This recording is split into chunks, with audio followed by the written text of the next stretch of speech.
ಇವತ್ತಿನ ರೆಸಿಪಿ ಬಂದು ಪ್ಯೂರ್ಲಿ ನಾನ್ ವೆಜಿಟೇರಿಯನ್ಗೆ. ಪ್ಯೂರ್ ವೆಜಿಟೇರಿಯನ್ಗಳಾಗಿದ್ದರೆ ಮುಂದುವರಿಸೋದು ನಿಮಗೆ ಬಿಟ್ಟಿದ್ದು. ಅದಕ್ಕೂ ಮುಂಚೆ ಊಟ ಮಾಡೋಣ ಬನ್ನಿ. ಆ ಊಟ ಮಾಡೋದಕ್ಕಿಂತ ಮುಂಚೆ ಈ ರೆಸಿಪಿನ ಹೇಗೆ ಮಾಡಿದ್ದೀನಿ ಅಂತ ತಿಳ್ಕೊಳ್ಳೋ ಕ್ಯೂರಿಯಾಸಿಟಿ ಇದ್ದರೆ ಮುಂದುವರಿಯೋಣ. ಮೊದಲಿಗೆ ಎಣ್ಣೆನ ಹಾಕ್ಕೊಂಡು ಅದಕ್ಕೆ ಸ್ಪೈಸಸ್ಗಳನ್ನ ಆ್ಯಡ್ ಮಾಡ್ತಾಯಿದ್ದೀನಿ. ನಂತರ ಶುಂಠಿ ಬೆಳ್ಳುಳ್ಳಿ ಪೇಸ್ಟ್ನ ಹಾಕ್ಕೊಂಡು ಸ್ವಲ್ಪ ಕಂದು ಬಣ್ಣಕ್ಕೆ ಬರೋ ಥರ ಫ್ರೈ ಮಾಡ್ಕೊತಾ ಇದ್ದೀನಿ. ನಂತರ ರುಬ್ಬಿರೋ ಈರುಳ್ಳಿನ ಹಾಕಿ ಚೆನ್ನಾಗಿ ಎಣ್ಣೆ ಬಿಡೋ ಮಟ್ಟ ಚೆನ್ನಾಗಿ ಫ್ರೈ ಮಾಡಿಕೊಂಡು ಅದಕ್ಕೆ ಸ್ವಲ್ಪ ಅರಿಶಿಣ ಉಪ್ಪು ಹಾಕಿ ಫ್ರೈ ಮಾಡ್ಕೊತೀನಿ. ಯಾವಾಗಲೂ ಈರುಳ್ಳಿ ಶುಂಠಿ ಬೆಳ್ಳುಳ್ಳಿ ಎಣ್ಣೆನ ಅದು ಬಿಡಬೇಕು, ಕಂದು ಬಣ್ಣಕ್ಕೆ ಬರಬೇಕು ಫ್ರೈ ಆಗೋವರೆಗೂ. ಆಮೇಲೆ ಕೊತ್ತಂಬರಿ ಪುದೀನ ಸೊಪ್ಪನ್ನ ಆ್ಯಡ್ ಮಾಡ್ಕೊತಾ ಇದ್ದೀನಿ. ಪುದೀನ ಮತ್ತು ಕೊತ್ತಂಬರಿ ಸ್ವಲ್ಪ ಅಂದರೆ ಸ್ಮೆಲ್ ಹೋಗಲಿ. ಆಮೇಲೆ ರುಬ್ಬಿರೋ ಟೊಮೆಟೊನ ಹಾಕಿ ಇನ್ನೂ 2 ನಿಮಿಷ ಫ್ರೈ ಮಾಡ್ಕೋಬೇಕು. ಅದು ಸ್ವಲ್ಪ ಹಾಗೆ ಎಲ್ಲ ಡ್ರೈ ಆಗಲಿ. ಆಮೇಲೆ 2 ಟೇಬಲ್ ಸ್ಪೂನ್ ಖಾರದ ಪುಡಿ ಹಾಕೋತಾ ಇದ್ದೀನಿ. ಆಮೇಲೆ 1 ಟೇಬಲ್ ಸ್ಪೂನ್ ಧನಿಯಾ ಹಾಕೋತಾ ಇದ್ದೀನಿ. ನಂತರ ಒಂದು ಅರ್ಧ ಸ್ಪೂನು ಗರಂ ಮಸಾಲಾನ ಹಾಕೋತಾ ಇದ್ದೀನಿ. ಚೆನ್ನಾಗಿ ಇದನ್ನು 2 ನಿಮಿಷ ಫ್ರೈ ಮಾಡ್ಕೊತೀನಿ. ಹಂಗೆ ಡ್ರೈ ಫ್ರೈ ಮಾಡ್ಕೊತೀನಿ, ನೀರು ಮಿಕ್ಸ್ ಮಾಡಲ್ಲ ಇವಾಗ.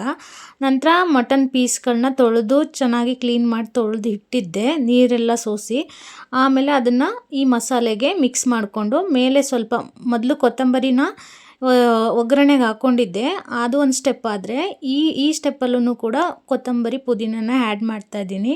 ನಂತರ 2 ಲೋಟ ನೀರನ್ನ ಹಾಕಿ ಚೆನ್ನಾಗಿ ಮಿಕ್ಸ್ ಮಾಡಿಕೊಂಡು ಸಾಂಬಾರನ್ನ 2 ನಿಮಿಷ ಕುದಿಯೋಕ್ಕೆ ಬಿಡ್ತೀನಿ. ಹಾಗೆ ಕುಕ್ಕರಲ್ಲಿ ಲಿಡ್ನ ಮುಚ್ಚೋಕ್ಕಿಂತ ಮುಂಚೆನೇ ಒಂದು 2 ನಿಮಿಷ ಕುದಿಯೋಕ್ಕಿಂತ ಮುಂಚೆ ಜಾರನ್ನ ತೊಗೊಂಡು ಅದಕ್ಕೆ ಸ್ವಲ್ಪ ತೆಂಗಿನಕಾಯಿ ತುರಿ ಹಾಕಿ ಅದಕ್ಕೆ 1 ಪೀಸ್ ಚಕ್ಕೆ, ಒಂದು 2-3 ಮೆಣಸಿನಕಾಳನ್ನ ಹಾಕ್ಕೊಂಡು ಚೆನ್ನಾಗಿ ರುಬ್ಕೊಂಡಿದ್ದನ್ನು ಈ ಸಾಂಬಾರು ಜೊತೆ ಮಿಕ್ಸ್ ಮಾಡ್ತಾಯಿದ್ದೀನಿ. ಮೇಲೆ ಸ್ವಲ್ಪ ರುಚಿ ನೋಡಿಬಿಟ್ಟು ಉಪ್ಪು ಹಾಕಿ ಅದಕ್ಕೆ ಇನ್ನೂ ಒಂದು ಸ್ವಲ್ಪ ಕೊತ್ತಂಬರಿನ ಆ್ಯಡ್ ಮಾಡ್ತಾಯಿದ್ದೀನಿ. ಆ್ಯಡ್ ಮಾಡಿ ಲಿಡ್ನ ಮುಚ್ಚಿ ಮತ್ತು ಇದ್ರ ಜೊತೆ ರಾಗಿ ಮುದ್ದೆ ಮಾಡೋಣ ಅಂತ ರಾಗಿ ಮುದ್ದೆನೂ ಮಾಡ್ತಾಯಿದ್ದೀನಿ. ರಾಗಿ ಮುದ್ದೆಗೆ 3 ಬಟ್ಲಷ್ಟು ನೀರು ಹಾಕ್ಕೊಂಡು ಸ್ವಲ್ಪ ಉಪ್ಪು, ಆಮೇಲೆ ಹಿಟ್ಟನ್ನ ಉದುರಿಸಿ ತುಪ್ಪನ ಹಾಕಿ 1.5 ಬಟ್ಲು ಅಷ್ಟು ರಾಗಿ ಹಿಟ್ಟನ್ನ ಹಾಕಿ ಚೆನ್ನಾಗಿ ಒಂದು ಕುದಿ ಬರೋವರೆಗೂ ಚೆನ್ನಾಗಿ ಕುದಿಸ್ಕೊಂಡು ಚೆನ್ನಾಗಿ ಘಮ ಬರೋವರೆಗೂ, ಒಳ್ಳೆ ಹದ ಬರೋವರೆಗೂ ಈ ಥರ ಕೈ ಆಡಿಸ್ತಾನೆ ಇರಬೇಕು. ಹದ ಮಾಡ್ಕೊಂಡಾದ್ಮೇಲೆ ಚೆನ್ನಾಗಿ ಬೆಂದಿದೆ, ಕಲ್ಲರು ಕೂಡ ಬಂದಿದೆ.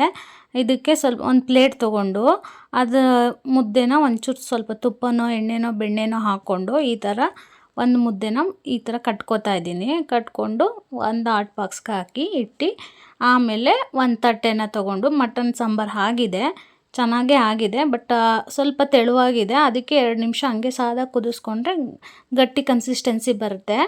ಆಮೇಲೆ ತಟ್ಟೆ ತೊಗೊಂಡು ಮಾಮೂಲಿ ಊಟಕ್ಕೆ ನೀಡ್ಕೊಂಡು ಊಟ ಮಾಡೋದು. ರುಚಿಯಾಗಿತ್ತು ಅಂತ ಅನಿಸುತ್ತೆ. ಬನ್ನಿ ಎಲ್ಲರೂ ಊಟ ಮಾಡೋಣ. ರೆಸಿಪಿ ಇಷ್ಟ ಆಗಿದ್ದರೆ ಶೇರ್ ಮಾಡಿ, ಕಮೆಂಟ್ ಮಾಡಿ, ಸಬ್ಸ್ಕ್ರೈಬ್ ಮಾಡಿ, ಫಾಲೋ ಮಾಡಿ.